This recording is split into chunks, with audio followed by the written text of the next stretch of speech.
Well, good afternoon, everyone. Thank you for being here.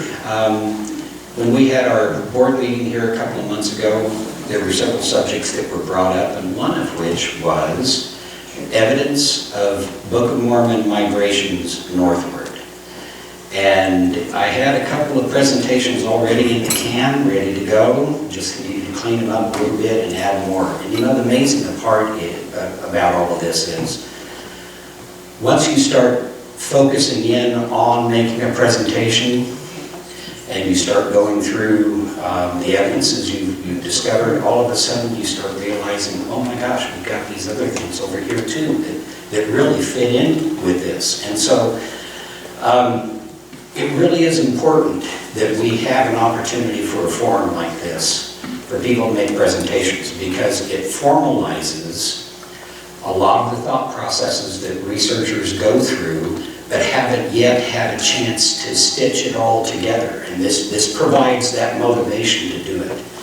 So what we're going to share with you today is primarily something that began in 2022. We had an opportunity. We came out of COVID. We weren't doing any expeditions. In 2022, we decided we were going to at least hit Chaco Canyon. If we couldn't fly internationally, we'd drive locally here into Mexico and do research.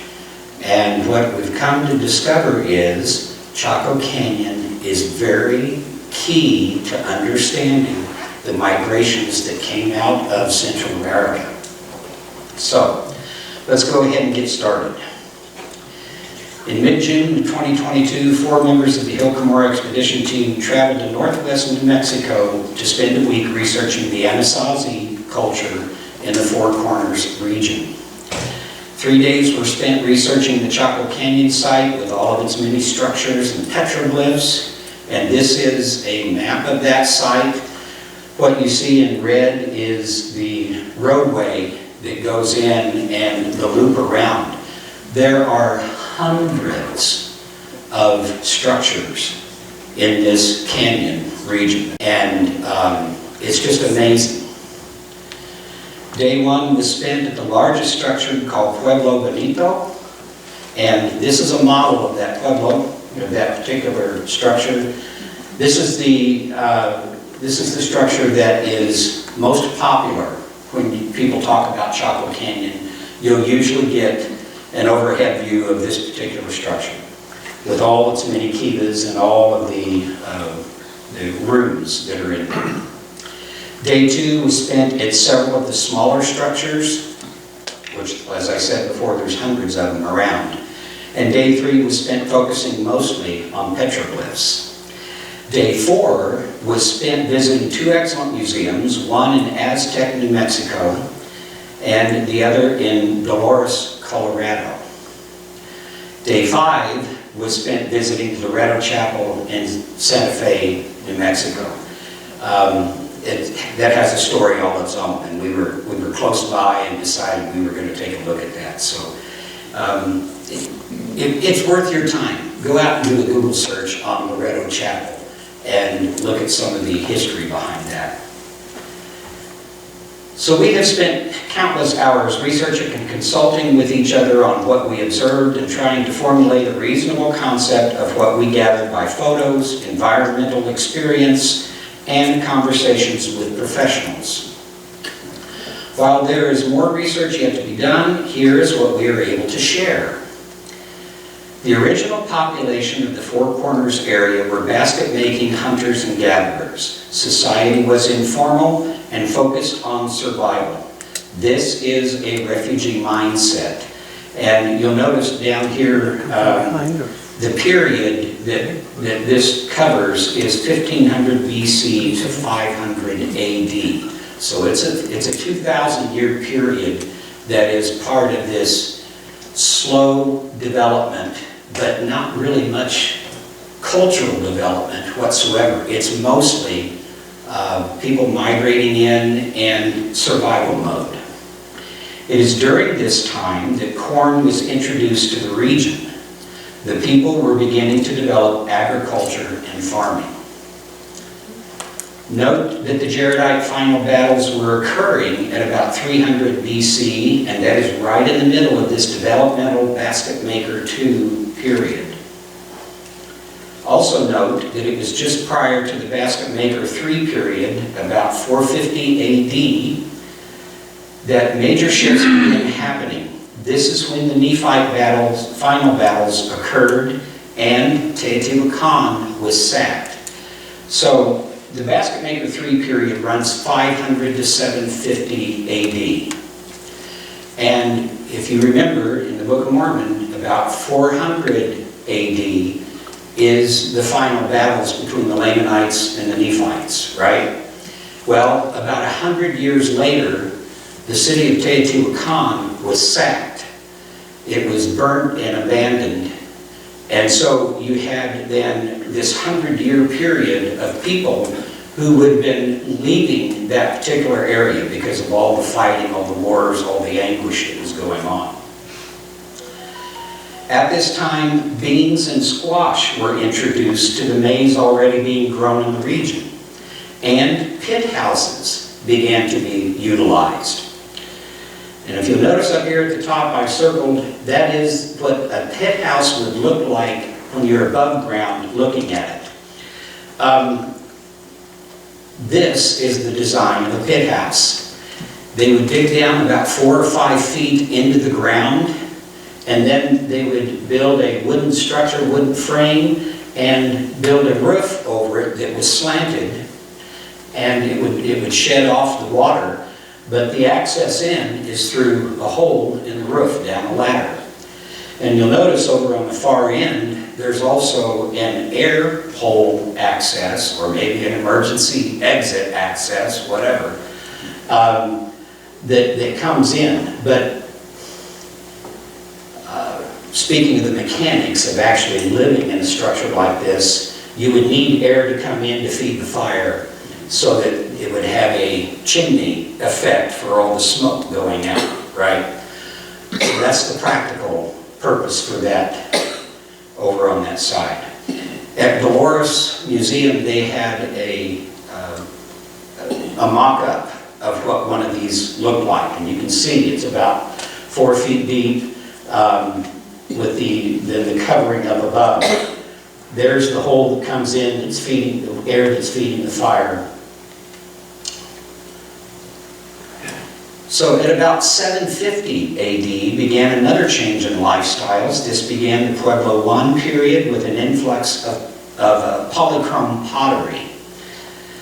Also, there began to be terraforming for water conservation and formal communal housing above the ground.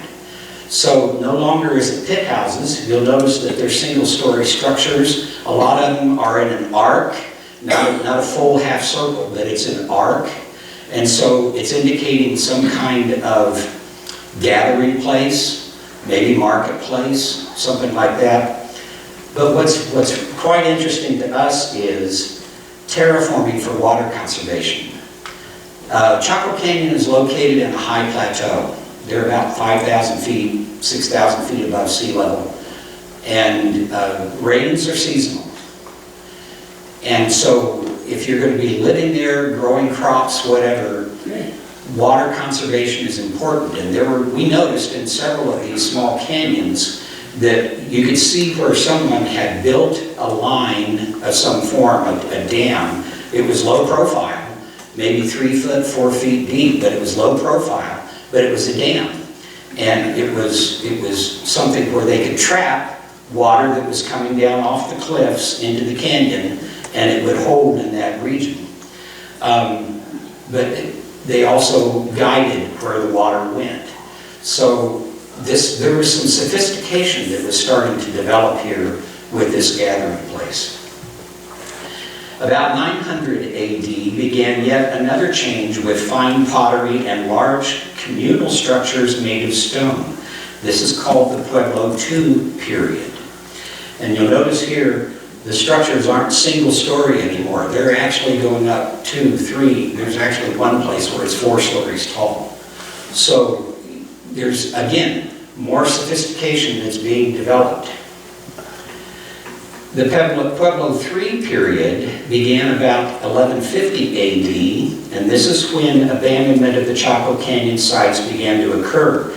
And there was a shift to locations, such as Mesa Verde. So it was almost like they were doing a fallback. Something was happening here on these plains, and they were looking for a place to fall back to. The cliff dwellings, like Mesa Verde, were defensive in nature and implied some form of cultural danger that required substantial security. Have any of you been out to Mesa Verde or some of the cliff dwellings that are out there? Yeah, they're very difficult to get to,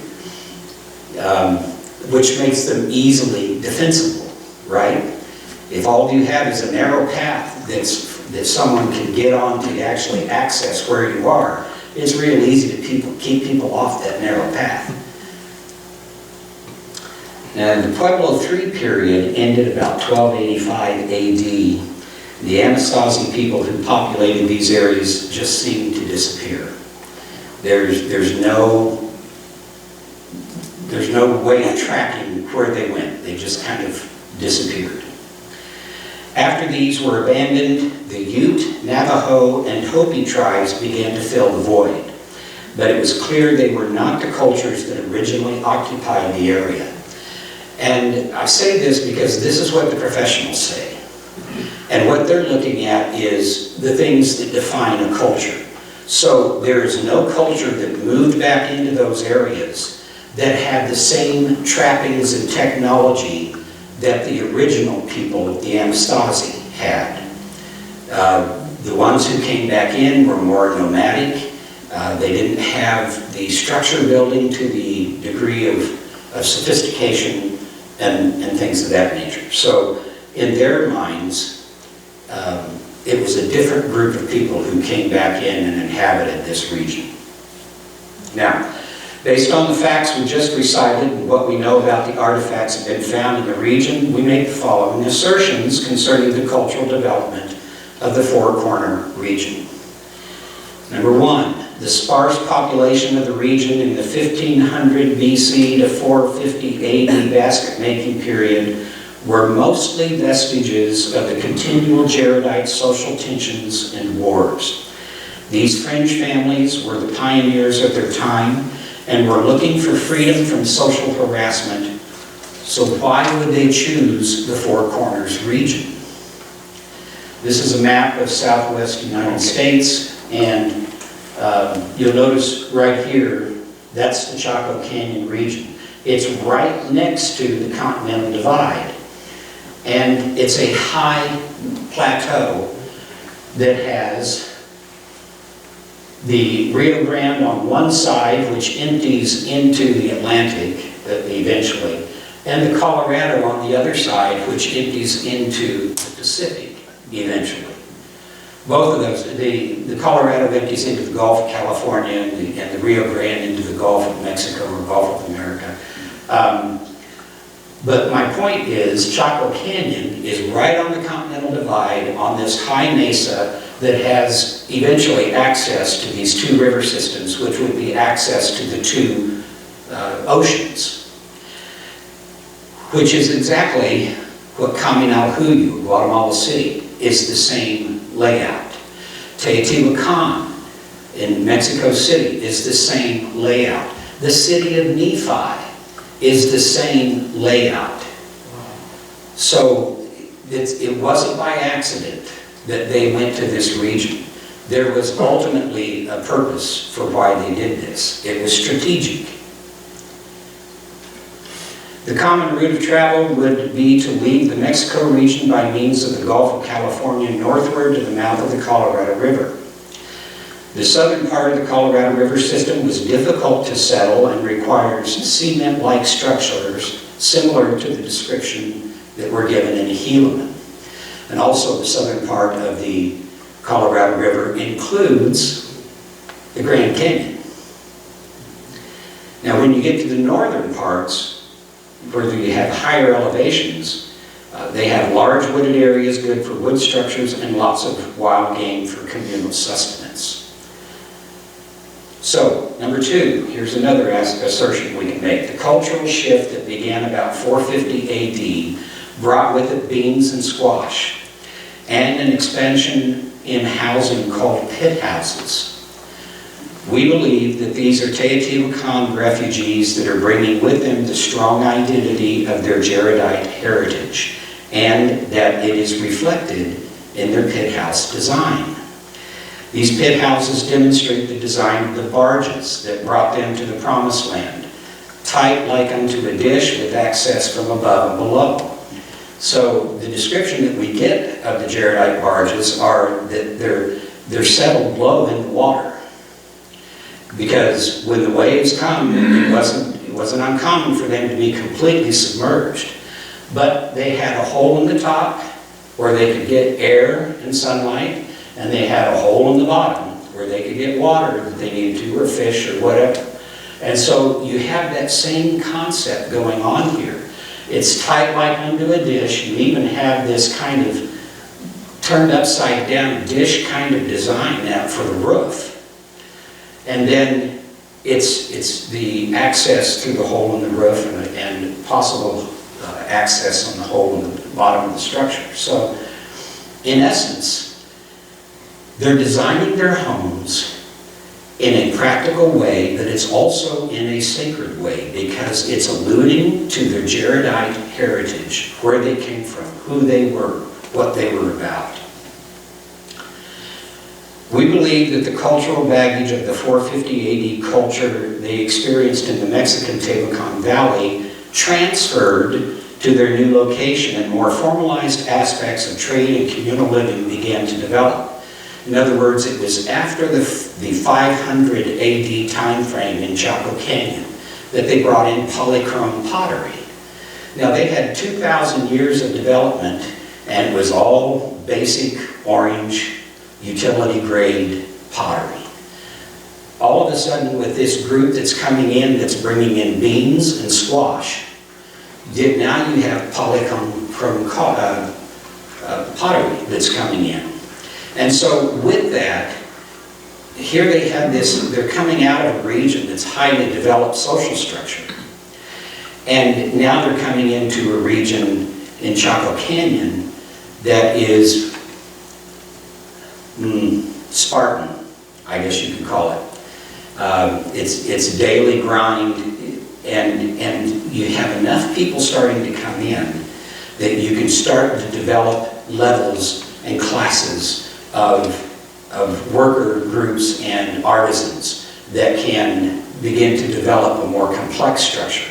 And what they're doing is they're mirroring what they came out of. As more and more families of like mind began to settle in the Four Corners region, they developed a longing for continual interaction that focused on their shared heritage and beliefs. We proposed that the initial purpose for Chaco Canyon was as a marketplace and a reunion ground. It was a place for them to gather and to reconnect with people of like mind and like beliefs. One of the fundamental aspects of Chaco Canyon is the concept that it is referred to as the center place. PBS had a publication, it was like a 2 or 3 disc series, probably 15 years ago, and it focused on Chaco Canyon. And they constantly came back to the belief that they saw the people of Chaco Canyon had, which is they came to this location at Chaco to recenter. It was a spiritual place for them. It was their place of reconnecting with the fundamentals of what the universe was about and what life was about. And that's not us saying it. When we were watching this and it started talking about center place, and what's our vernacular as restoration when we talk about the center place, right? It's a place designated by God as a place for His kingdom to be initiated on this earth. The gathering place. The gathering place, yeah. And so that's what we kept finding in these presentations that PBS was making on Chaco Canyon. It was fascinating. We proposed that it was a central location for all the refugees who still held firm to their belief in Christ and needed regular meetings to remain firm in their spiritual heritage. Nearly all of the structures at Chaco Canyon are communal in function, and they incorporate celestial alignments along with some form of symbolic design. These aren't utilitarian. They are symbolic and imply sacred form. It was a spiritual learning center. And this is one of the large kivas there at Pueblo Bonito. And you can see, first off, the form of the entire structure is circular. Well, if you think of a circle is equality. No point on the outside is any closer or any farther away from the center than any other point on the outside. So the whole design is founded on equality. All of us are equal in having been created by God and answering to God for the life that we live. But there's other sacred things in here in this form, and we'll get into it here in a little while. The 850 AD time period demonstrates another shift from smaller structures to ones of a much grander scale with stone materials for wall strength. Structures not only expanded outward with literally hundreds of kivas throughout the canyon, but they also went up to 3 stories in height. And here's an example of looking down from up above. You get the sense of the layering that's going on with these structures. That's a window down there in the corner of a lower room. This expansion in their building, how they built, implies another influx of refugees, perhaps this one coming from the Yucatan via the Rio Grande. The 850 to 980 time frame is the terminal classic Mayan period where it appears artisan classes such as stonemasons, among others, were leaving the region. One of the things that we've discovered over the last couple of years is even though the 480 time frame had the Book of Mormon is recording for us the Lamanite Nephite destruction, it looks like that there was a renaissance, so to speak, of a spiritual growth shortly after that, somewhere around the 500 or 600 AD time frame. And then, 850, 900 AD, something happens in the Yucatan. And it begins to become abandoned in large numbers. And whether that's an influx of an army, whether that's a 100-year drought, or whatever, we don't know yet. But something around 900 AD was causing this abandonment of the Yucatan. And those people went somewhere. There were very few major Mayan constructions that took place after the 10th century AD. However, we see a major stonemason construction project in Chaco Canyon. And, follow me here please, in 927 AD, King Athelstan of England issued the first ever charter to a guild of stonemasons, and cathedral building began in Western Europe.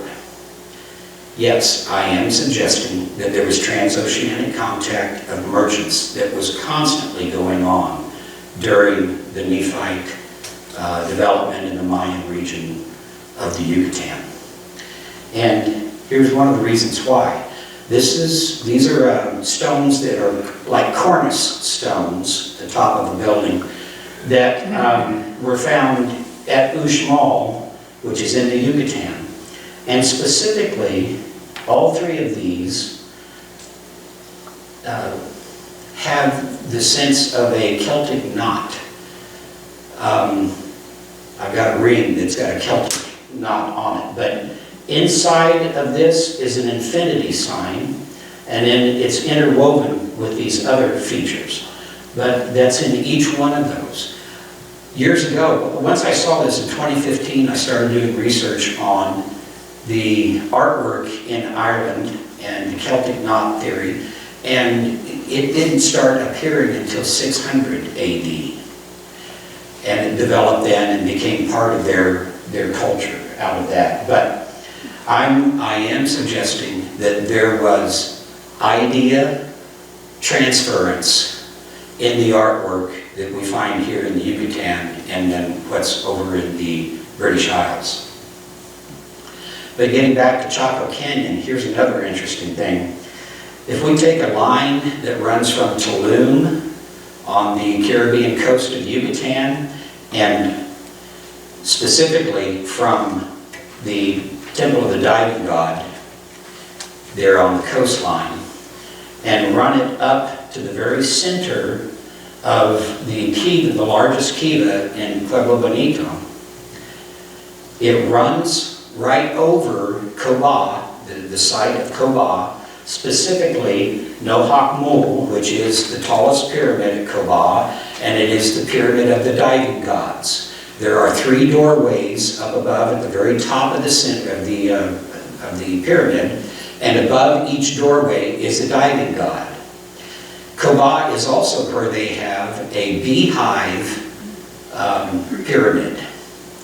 And the whole concept of the beehive is the gathering in of the pollen, the nectar, and the creation of a magical substance called honey that has so many wonderful properties to it. But at Coba specifically, they relate that to particular people who go out and gather and bring back. And when you start thinking about what the 3 Nephites are doing, they're coming out of eternity into space and time, and they are witnessing and bringing people to Christ and to gather them into the kingdom. I know, believe me, I know that's a stretch for me to just like throw that on you, but all of the research that we've done and the symbolism that goes with this and where you find that symbolism used, it's giving us the sense that there's something spiritual and divine that's happening here, sacred. But it not only goes through and over this, but at Ekbalam, which at this particular structure is where we have the winged warriors, which is statues of the 3 Nephites and John the Baptist, or John the Beloved. All of them are displayed right here at the top of this. But this runs right over the plaza of the 3 Kings, where there's 3 stela right here. And then it goes up to Chaco. And my point is, in my mind, that is not accidental, it's intentional. They're pointing to us that their sacred traditions went from the Yucatan to Chaco. We believe this 900 AD influx at Chaco Canyon was primarily people from the Mayan influence for several reasons. First, the stone structures were similar in form to lowland Maya constructions with smaller, often flat stones that provided strength to walls, and these were then covered with plaster. Very similar to constructions in Belize. And so this is Chaco Canyon. We'd seen this one before. This one is at Nimli Punit in Belize. And what I was wanting to show here is the way that these courses are layered.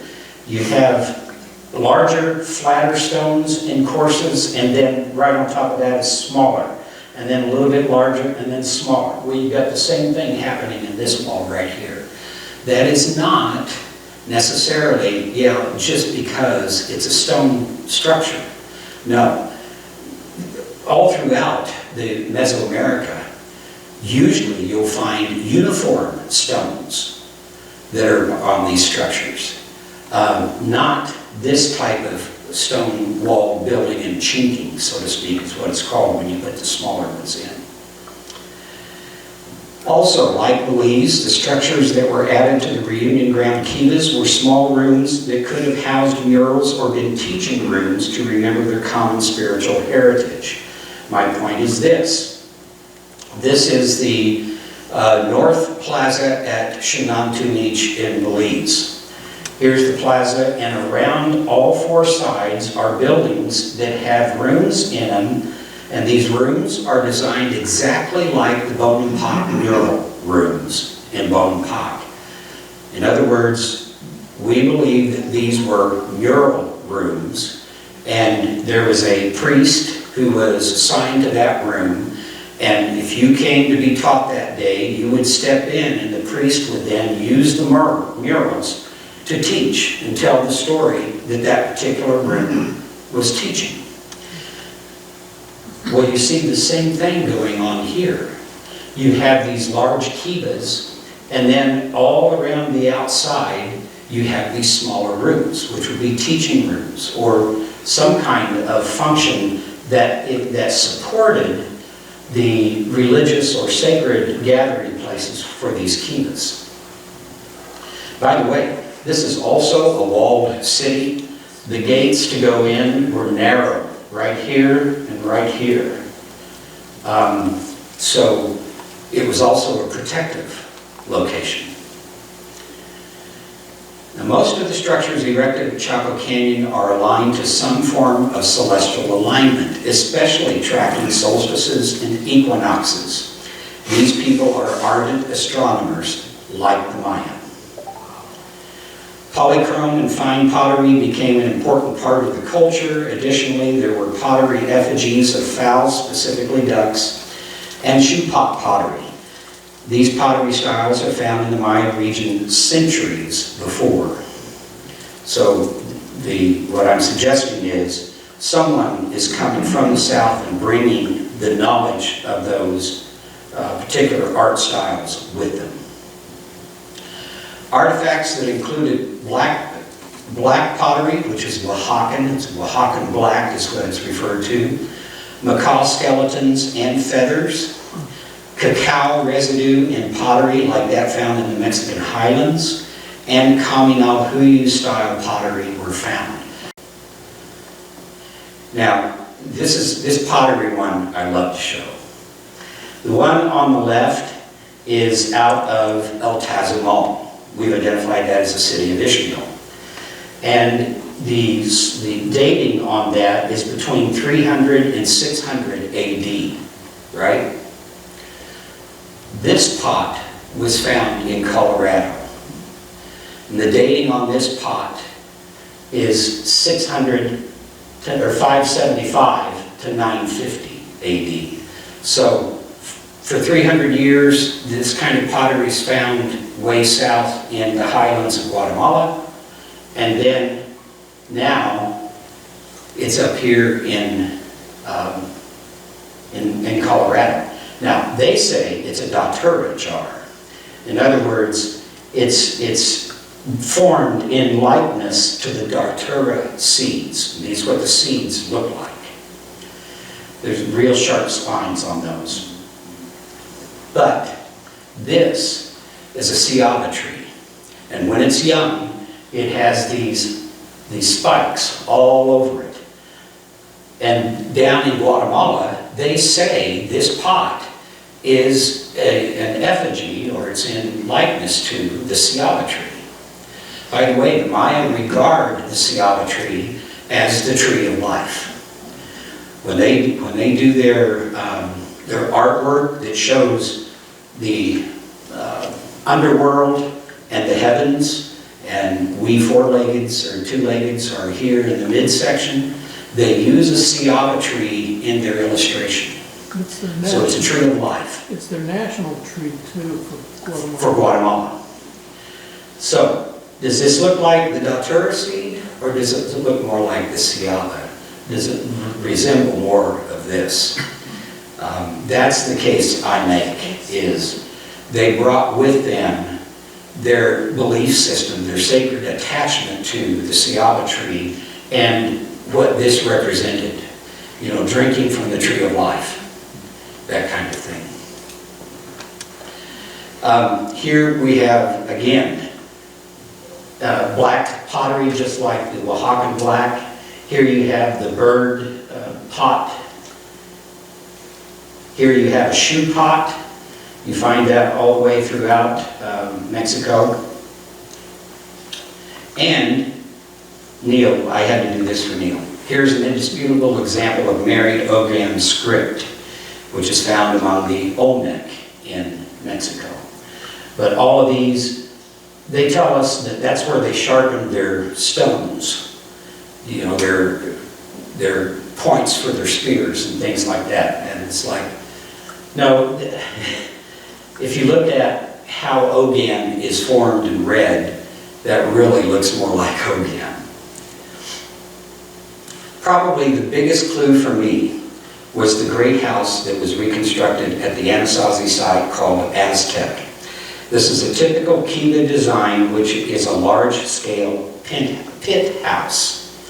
It is a huge room whose design contains several key symbols that connected it to the Jaredites.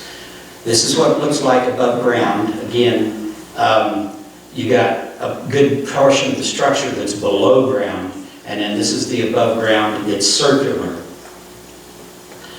The building is a circle with a total of 16 windows on the outside walls.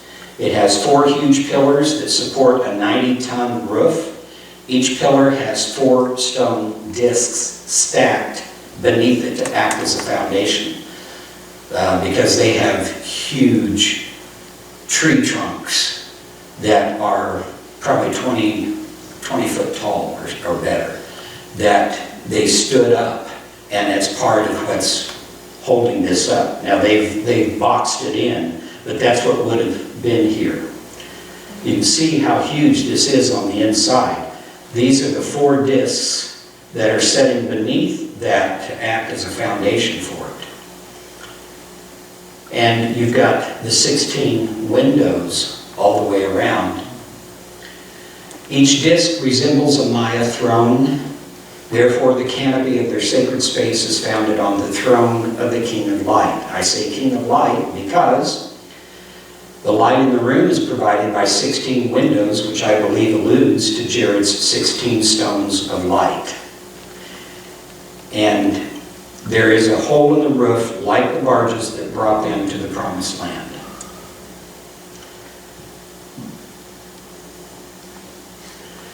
Therefore, I believe the kiva is intended to remind them of the original experience that their Jaredite ancestors encountered on their journey to the Promised Land.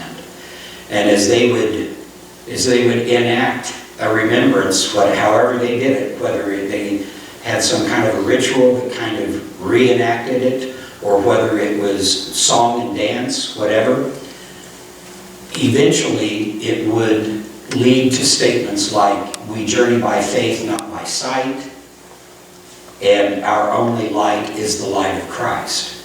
The only light that the Jaredites had were stones that had been touched by the finger of Christ.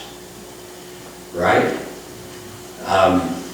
So that, I believe, they embedded in their sacred ritual in the form of the kiva. We believe that the Chaco Canyon region was a reunion ground that held festivals at the spring and fall feasts. And by the way, they as in the archaeologists believe, it was probably spring and fall feasts that were there.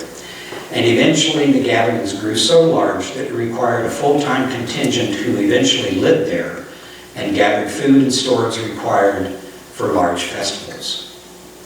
Again, just a reminder of its location and the fact that it's central to this whole southwest United States region, the Four Corners region. And just remember what I'd said.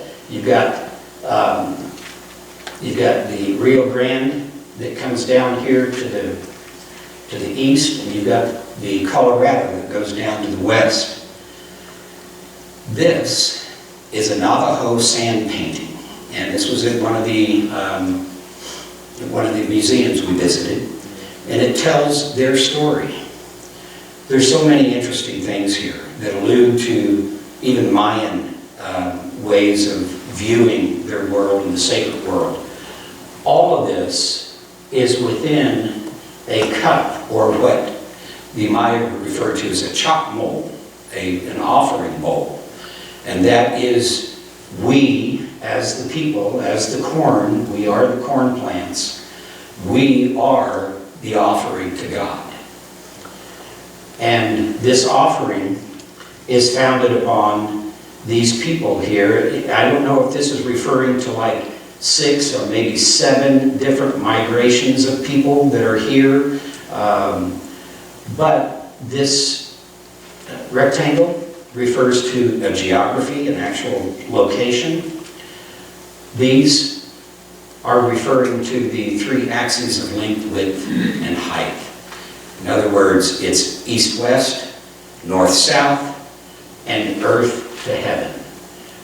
And in the middle, where all of those meet, this is a covenant bond.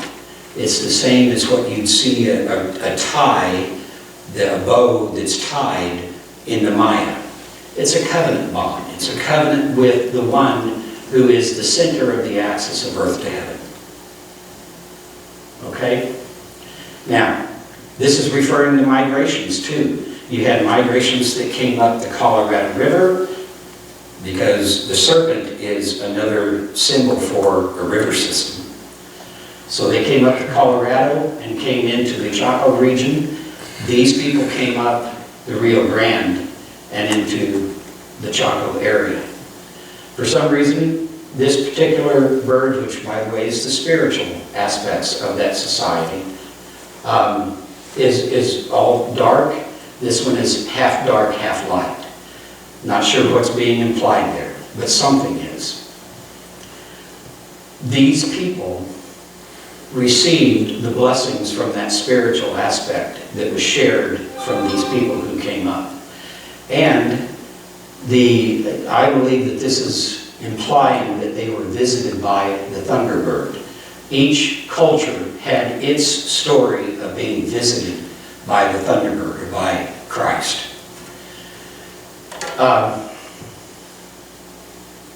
That's Navajo. What's that? You say that's a Navajo? Navajo. So even their history is telling us their sacred story and the fact that they came from somewhere else. During this period from 900 to 1200 AD, there was a cultural explosion throughout the heartland to the north of the North American continent. The Mississippian and Eastern woodland cultures are beginning to thrive and reach their zenith around 1200 AD. There is evidence of Mississippian influence reaching from the Rocky Mountains to the eastern seaboard. There's a large medicine wheel feature found at Cahokia, which is located at the confluence of the Missouri and Mississippi rivers. This feature is called the Cahokian Wood Hinge, and this is an artist's rendition of that particular feature. It was poles that they found in a circle that was on the west side of this particular pyramid, and it would cast shadows, and so they would know what time of the year it was, whether it was time for festivals or feasts of some form or whatever. But it connected the earth to heaven. The light of the earth was telling the times and the seasons to us on the ground. I'm sorry, the light of the sun was telling us, right? So the same sundial medicine wheel feature is found 10,000 feet above sea level in Bighorn National Park, Wyoming. This is the medicine wheel that's up there in the Rockies. And this same sundial medicine wheel feature is found in Florida, where the Miami River empties into Biscayne Bay. They were doing a renovation and going to build a condo here on this location, and they came across in the limestone that's here all of these holes that was in a circle, and realized this is a medicine wheel. That's where they would have stuck poles down into the holes, and it was acting as a medicine wheel. So that's the way it is today. Where's that one? In Miami, Florida, where the Miami River empties into the Biscayne Bay. The point of all this is that the medicine wheel concept connects the heavens to the earth through astronomical alignments, similar to the Maya concepts of connecting earth to heaven. And the teachings of the medicine wheel are fundamental to what is considered sacred to Native Americans. Therefore, there is a sacred belief system that's spreading across the North American continent that is creating an interconnected system of commerce and trade. Growth always tends to run parallel with cultures that promote gospel virtues. A major cultural shift, however, occurred about 1200 AD that forced the Anasazi to begin relocating to other sites like Mesa Verde. Due to the defensive nature of the cliff dwellings, it is reasonable to believe that there were warring groups coming into the region, similar to the Chichimecas that had invaded the Teotihuacan region. In other words, around 1150 AD, Teotihuacan was basically invaded by the Chichimecas, who were coming in from the north region from them. And they burned Tula. And eventually, the melding of those two cultures became the Aztecs. Once you get into serious research about the Anasazi, you will find claims that they were a cannibalistic culture who killed, roasted, and ate their dead. However, that type of behavior does not build cultural cohesion, but instead destroys. So this evidence is anomalous to the things that we found. And I say that because that tripped us up for a long time. There was a report or book that was written by a forensic investigator who had come in and found out that there definitely was eating of human flesh that was going on. And we were stumbling over what could have happened. What was that? But if you factor in information provided in the Book of Mormon concerning the depravity of warring groups, things start coming into focus. From the 9th chapter of Moroni, Mormon is writing this, and he says, "And now I write somewhat concerning the sufferings of this people, for according to the knowledge which I have received from Amaron, behold, the Lamanites have many prisoners, which they took from the tower of Sharzah. And there were men, women, and children. And the husbands and fathers of those women and children they have slain, and they feed the women upon the flesh of their husbands, and the children upon the flesh of their fathers. And no water, save a little, do they give unto them. And notwithstanding this great abomination of the Lamanites, it doth not exceed that of our people in Moriantum. For behold, many of the daughters of the Lamanites have they taken prisoners, and after depriving them of that which was most dear and precious above all things, which is chastity and virtue. And after they have done this thing, they did murder them in a most cruel manner, torturing their bodies even unto death. And after they have done this, they devour their flesh like unto wild beasts, because of the hardness of their hearts, and they do it for a token of bravery. Oh, my beloved son, how can a people like this that are without civilization, and only a few years have passed away, and they were a civil and a delightsome people. But, oh, my son, how can a people like this, whose delight is in so much abomination, how can we expect that God will stay his hand in judgment against us? Behold, my heart cries, woe unto this people."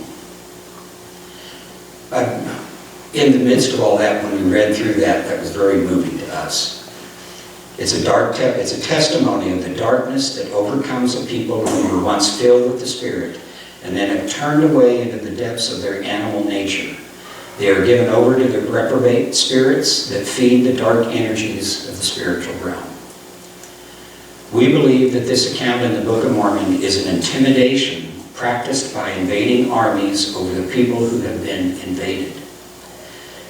Where this began, we do not know. However, this is the practice that Mormon reported at about 380 AD. And it is eerily accurate to what was found in the Four Corners region that dated at 1150 AD. So 700 years later, right? They're still doing it. And this is not isolated at this time in history. The Chichimecas in Mexico were reported to be ruthless and cruel as they spread southward across the Mexican highlands. And our theory was they may well, because of the connections between Chaco and trade that was going on in Central America, the Chichimecas may have invaded this northern region and inflicted that kind of cruelty on the people there. Also, there was a decline in the Mississippian culture as well, which implies that this cultural darkness spread across the North American continent. Eventually, during the 14th century, even the cliff-dwelling Anasazi disappeared. Many of their sites were hurriedly abandoned as pottery and clothing were left behind. It was as if they were once again forced to become refugees. From the 14th century on, the cultural landscape of North America is primarily tribal, many of which are migratory and searching for peaceful locations that provide sustenance for the people.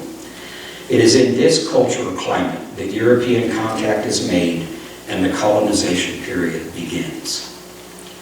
So, the timeline overview of the cultural development of the North American region as it relates to events provided in the Book of Mormon looks something like this. Beginning as early as 2000 BC, there are migrations of people out of the Central American region who are moving northward into the continental United States area. Some are colonizing for commerce, while others are escaping wars.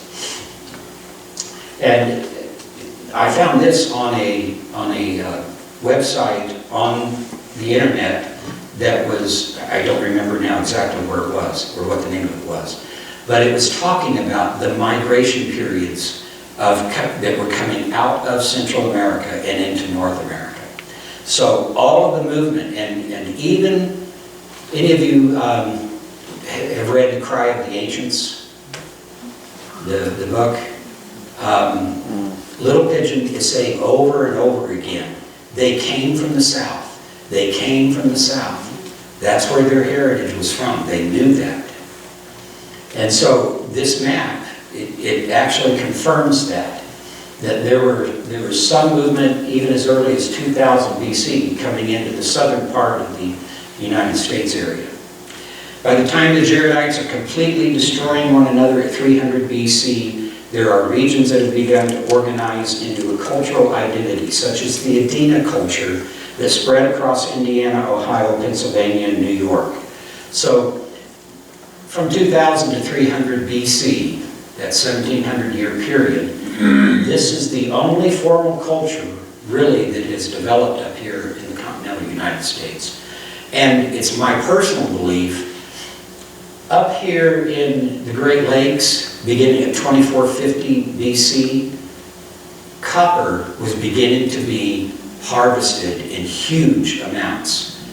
That's where I believe the first transcontinental trade, harvesting of raw materials from the Americas and going back to the Mediterranean, it began here in the Lake Michigan, Lake Superior region where that copper is located.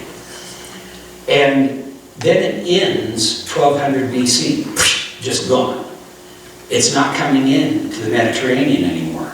And that loss of the copper supply then forced the Iron Age. And so, and we know Brazil was being harvested for iron at that time frame, in that time period. So I think the Olmec had come up here, or the Jaredites had come up there, some of them had, and were part of this original harvesting that was going on. They were engaged in it somehow. By the end of the Book of Mormon, destruction described at 400 AD, the Hopewell and Chaco Canyon basket makers are in full development. We believe that at this time the Hopewell are primarily from the Nephite region and the Adena and Chaco Canyon from the Jaredites. So there's a lot of development that begins to happen here up through 700 AD and in the Chaco region. Adena, again, I believe that's Jaredite, as are primarily, at that point, up to 700, is primarily Jaredite in the Chaco region. By 1000 AD, Both the Mississippian culture and the Anasazi Chaco Canyon are in full bloom. Each are demonstrating a technology that seems to have been transplanted from another region, as there is very little evidence that those developments occurred in situ. And mostly what I'm getting at is all of these, both the Anasazi, or the people in the southwest U.S., and the Hopewell, had this concept of a sacred gathering place and erecting structures or temples or places of ritual where that remembrance can continue and their heritage can be passed on from generation to generation. And that to me was the primary driving point of what solidified these cultures and held them together. During this period, the Chaco Canyon region seems to have most of its influx from the Nephite region of the Patan and Yucatan. This is where the Navajo sand painting provides a pictorial history of their origins. But what I'm implying is that the 800, 900 AD influx in the Chaco region was mostly coming out of the Yucatan, which would have been Nephite peoples that would have been going up there. And so I was just amazed by going to Chaco, by being able to kind of tie together the dating of how events happened in the Book of Mormon and how developments of this Chaco Canyon culture aligned with each other. And then looking and finding these pottery aspects, the symbolism in the beliefs that translate from Central America to up here, the tribal part of North America. All of it started falling into place. And what we can say is the Book of Mormon did not take place in continental United States, but the tribes of the people that were here were descendants from that. They were primarily descendants from that. Part of that, I believe, was also the anti-Nephi Lehi, who, once they realized the Nephites were dying to protect them, and they couldn't pick up arms because of their covenant bond that they made, not to shed blood again, they chose, and I hope, I pray to God, because I have this gut feeling, they have their own sacred story to tell, that somehow or another they were visited, and God said, let me take you to a place of safety and promise, and brought them up here into the Missouri, Ohio, Illinois region. And so I hope that's forthcoming. But this was fascinating, and I thank you for the opportunity to share what we were able to come up with as far